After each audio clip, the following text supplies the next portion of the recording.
की डिलीवरी का टाइम आ गया है और अंशु मतलब जितना टाइम पास में आता है ना उतना ही हमें डर लगता है कि आखिर क्या होगा क्या नहीं होगा, कितनी प्रॉब्लम होगी कि नहीं होगी।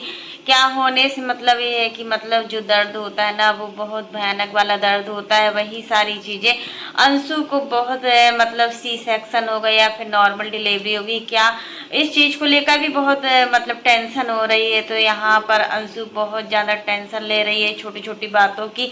वैसे भी अब वीडियो बनाती है तो बस वीडियो में उनका कुछ एक ही सेंटेंस रहता है, उसके अलावा कोई भी सेंटेंस नहीं होता। उनका सेंटेंस यही होता है कि सासू माँ वीडियो में नहीं आती हैं, सासू माँ वीडियो में नहीं आएंगी तो अब हम भी वीडियो बनाना छोड़ देंगे।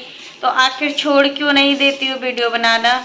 और फिर देखो सासू माँ को तो कोई ज़बरदस्ती नहीं है, क्या उनका चैनल है क्या कि वो आए, उनका जब मन करता है तो वो आती हैं, ऐसा नहीं है कि नहीं आती हो। Hi friends, welcome back to my YouTube channel. कैसे हैं आप सभी? आई होप आप सभी अच्छे होंगे। तो फ्रेंड्स आज हम बात करेंगे अंशु शुभम ऑफिशियल के बारे में, सचिन मनीषा के बारे में बात करेंगे। तो देखिए अंशु बहुत ज़्यादा टेंशन ले रही है, इतना टेंशन लेने की ज़रूरत नहीं है। जो कुछ भी सी सेक्शन लिखा होगा तो सी सेक्शन होगा, नॉर्मल डिलीवरी होनी होगी तो नॉर्मल डिलीवरी होगी। इसमें इतना टेंशन लेने की क्या बात है, क्योंकि देखिए जब हम टेंशन लेते हैं ना तो हमारे जो बॉडी में हार्मोन्स होते हैं वो बहुत ज़्यादा चेंजेस होते हैं और इस चेंजेस की वजह से बहुत सारी प्रॉब्लम्स भी होती हैं। तो कहीं ना कहीं अंशु की सासू माँ जो है बहुत ही अच्छी हैं, बहुत ही सब है। क्योंकि देखो क्योंकि इतना सारा काम वो अकेले करती है, कोई मैड भी नहीं लगी हुई है, फिर भी वो करती रहती है कि चलो अंशु परेशान ना हो। अंशु को वैसे इस समय काम करने की ज़्यादा ज़रूरत है, बस भारी सामान उठाने की ज़रूरत नहीं है। और तो जितना काम करेगी ना उतना ही नॉर्मल डिलीवरी होने के चांस होते हैं। और नॉर्मल डिलीवरी में ऐसा है कि मतलब आप सब कुछ रिकवरी बहुत जल्दी कर लेते हो, जबकि सी सेक्शन में उतना रिकवरी नहीं हो पाता है, खाने पीने का भी सिस्टम नहीं बन पाता है क्योंकि उसमें बहुत ज़्यादा परहेज भी करना होता है। तो अंशु इतना टेंशन मत लीजिए क्योंकि हीमोग्लोबिन इतना कम है और डिलीवरी के टाइम तक मतलब हीमोग्लोबिन को बढ़ाना है, जैसे भी बढ़ाओ, या फिर अनार का जूस पियो या फिर चुकंदर का जूस पियो, जो भी तुम्हें जूस अच्छे लगते हो उस जूस को पियो। क्योंकि तुम जितना लिक्विड चीज़ खाओगी ना उतना ही तुम्हारी सेहत के लिए अच्छा रहेगा। दूध भी पीना है और दही का यूज तो बहुत ज़्यादा मात्रा में करना है, क्योंकि जितना दही खाओगे उतना ही मतलब लिक्विड वाला चीज़ें जो होती है ना, एक चिकनाहटपन वाली चीज़ें होती है वो बहुत ज़्यादा लास्ट टाइम में खाना चाहिए। क्योंकि अभी यहाँ पर आपका सेकंड टाइम पूरा निकल चुका है, मतलब 6 मंथ पूरे हो चुके हैं। तो उसके बाद तो ये सारी चीज़ें बहुत ही ज़रूरी है, क्योंकि ये समय बहुत ही कॉम्प्लिकेटेड होता है। इस समय हर चीज़ को बहुत ही फूक फूक कर पैर रखना होता है। लेकिन जो भी चीज़ें अंशु की सासू माँ समझाती हैं तो अंशु की समझ में कुछ भी नहीं आता है। आखिर ऐसा क्यों? अंशु देखो सासू माँ वीडियो में नहीं आ रही तो रोज का वही रोना धोना होता है इनका। जब भी वीडियो बनाती बस इनका रोना धोना स्टार्ट हो जाता है। कभी तो अच्छे मन से वीडियो बना लिया करो, कभी तो पॉजिटिव वाइब्स दिखाया करो, क्योंकि जब हम अपने मन में दिन भर नेगेटिव वाइब्स को सोचते हैं ना तो हमारा जो ऑरा होता है ना उसी प्रकार से कन्वर्ट होता चला जाता है। और अंशु को हम जब से देख रहे हैं, अंशु को जब से हम स्टार्टिंग से देख रहे हैं ना, तो अंशु का ऑरा बस इसी टाइप से जब भी वीडियो बनाएगी नेगेटिविटी फैलाएगी, इतना नेगेटिविटी फैलाएगी कि सामने वाला इंसान भी वीडियो देखना पसंद नहीं करेगा। अब बात करते हैं राज फैमिली की।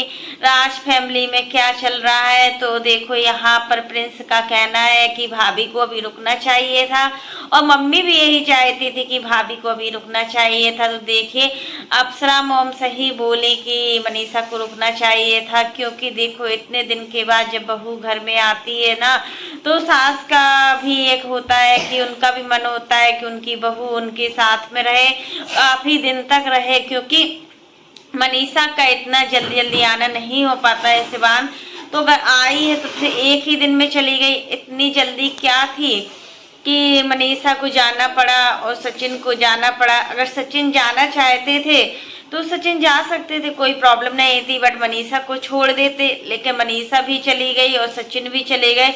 इवेंट में आए हुए थे, डांडिया इवेंट में, वहाँ पर इन्होंने अपना इवेंट मतलब इवेंट में शामिल हुए, सब कुछ अच्छे से इवेंट हो गया हर चीज़, और ये लोग चले गए। और घर में उतना कुछ व्यवस्थाएं भी गड़बड़ चल रही हैं, तो हो सकता है कि इस वजह से भी चले गए हों। और प्रिंस के कहने का मतलब था कि देखो भाभी आई थी तो 2-4 दिन भाभी रहती तो पूरा फैमिली को अच्छा लगता, देखो रंजना को भी अच्छा लगता, क्योंकि रंजना दिन भर बोर हो जाती है अकेले रहकर।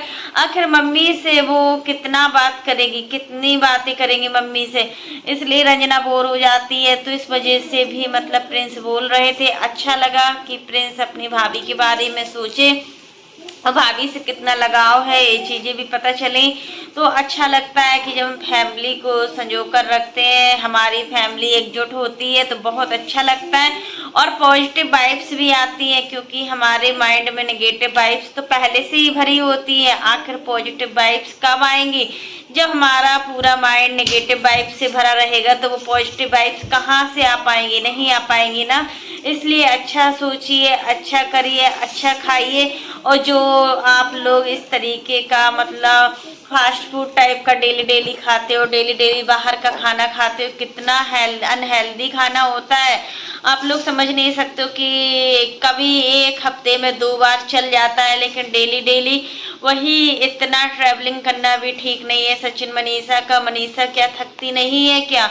मनीषा वैसे भी इतना नाजुक है, थोड़ी थोड़ी चीज़ों में थक जाती है, तो फिर इतना क्यों मतलब घूमना फिरना, थोड़े थोड़े में कहीं जाना। अभी इतना सब होने के बाद भी, इतनी सारी चीज़ें होने के बाद भी अभी कुछ चीज़ें हैं जो अभी राज फैमिली में सुलझी नहीं हुई है। अप्सरा मोम भी बहुत सारी चीज़ों को लेकर परेशान है कि आखिर जो मतलब चीज़ें चल रही है ना तो अच्छी नहीं चल। 1 लाख रुपए वाला वो जो चल रहा है इस समय सोशल मीडिया पर कि अप्सरा मोम ने 1 लाख रुपए दिए हुए हैं। आखिर किसको 1 लाख रुपए दिए हुए हैं? अप्सरा मोम को खुद ही नहीं पता है कि उन्होंने किसको दिए हैं। आखिर वो क्यों देंगे 1 लाख रुपए? और फिर उनका क्या मेहनत की कमाई है? जब हमारी कमाई मेहनत की होती है ना तो हमें पता होता है कि हमारी कमाई कैसे खून पसीने की होती है। अप्सरा मोम बोल रही है कि हम दिन रात मेहनत करते हैं, दिन रात प्रमोशन का काम करते हैं, दिन रात ब्लॉगिंग करते हैं, इसमें बहुत मेहनत लगती है। सच मेरा ये काम बहुत मेहनत का होता है और दिन भर कपड़े मतलब आते हैं जो उनको पहन पहन के दिखाना क्या कोई आसान काम होता है क्या? फिर भी वो करती है कि जब तक शरीर चल रहा है ना तो हम करेंगे, क्योंकि देखिए हम किसी पर डिपेंड नहीं रहेंगे। बहुत ही अच्छी सोच है अप्सरा मोम की कि वो खुद सारा काम करती है इन सारी चीज़ों को लेकर। इस एज में तो लोग बाग क्या होते हैं, एक जगह पर बैठ जाते हैं ना तो उनको उठने में भी प्रॉब्लम होती है, बट यहाँ तो इतना सब कुछ मैनेज करके चल रही हैं, अपनी दोनों बहुओं के साथ रहती हैं। अच्छा लगता है, कभी रंजना के पास रह लेती हैं तो कभी मनीषा के पास रह लेती हैं। और फिर अंकल जी तो अपना खुद का इतना कमाते, इतनी मेहनत करते हैं, बिल्कुल भी फ्री नहीं रहते हैं। तो लोग बागों को पता नहीं क्या है क्या नहीं है, क्यों इतना ट्रोलिंग करते इनकी। अब पहले तो सचिन को फंसाया जाता था कि सचिन ने उसको पैसे दिए, उसको धमकाने के लिए पैसे दिए, लेकिन अब यहाँ पर एक माँ कैसे आ गई, यहाँ पर अप्सरा मोम कैसे आ गई? वही तो वो कह रही है कि अब यहाँ पर हम कैसे आ गए, पहले मेरे बेटे को फंसाया जाता था, अब मुझे नहीं छोड़ा जा रहा है। आखिर मतलब सोशल मीडिया पर ये सारी चीज़ें क्या चल रही है? और उन्होंने बोला है कि हमने किसी को 1 लाख रुपए नहीं दिए हैं, और हम क्यों देंगे? क्या हमारा फ्री का पैसा है क्या? कोई हमसे 10 रुपये भी मांगेगा ना तो हम उसको 10 रुपये भी नहीं देंगे, तो 1 लाख तो बहुत बड़ी की बात होती है। और फिर हम किसी को इतना ही देते हैं जो हम भूल सकें, क्योंकि अगर एक बार हम किसी को पैसा दे देते हैं ना तो वो पैसा हमें कैसे मांगना पड़ता है, इस सब आप लोग समझदार हो कि किसी को दिया हुआ पैसा वापस मिलता ही नहीं है। कितना वो आपको घुमाएगा, कितने रास्ते घुमाएगा, आप समझ सकते हो। तो फ्रेंड्स आज के लिए बस इतना ही। कैसा लगा आपको मेरा वीडियो पसंद आए तो लाइक कर देना, और अगर आप चैनल पर न्यू हो तो चैनल को सब्सक्राइब करना ना भूलना। फिर मिलते हैं नेक्स्ट वीडियो में। और फ्रेंड्स आप लोग भी कमेंट बॉक्स में बताना कि आखिर मतलब 1 लाख वाला इतना बड़ा वो सब चीज़ें लगाना अप्सरा मोम पर। अप्सरा मोम से इस तरीके की बातें करना बिल्कुल भी सही नहीं है। जो लोग इस तरीके की बातें करते हैं ना, उनके साथ भी उनके कर्म वैसे निकलेंगे, क्योंकि देखो ये लोग बिल्कुल साथ रहने का मतलब मौका ही नहीं वो छोड़ रही, किसी को ट्रोलिंग करती जा रही है। आखिर कब तक ये लोग सहेंगे, कब तक? पूरा 1 साल हो गया है, पूरा 1 साल हो गया है कि मतलब ये सारी चीज़ें बंद नहीं हो रही हैं। तो फ्रेंड्स आज के लिए बस इतना ही।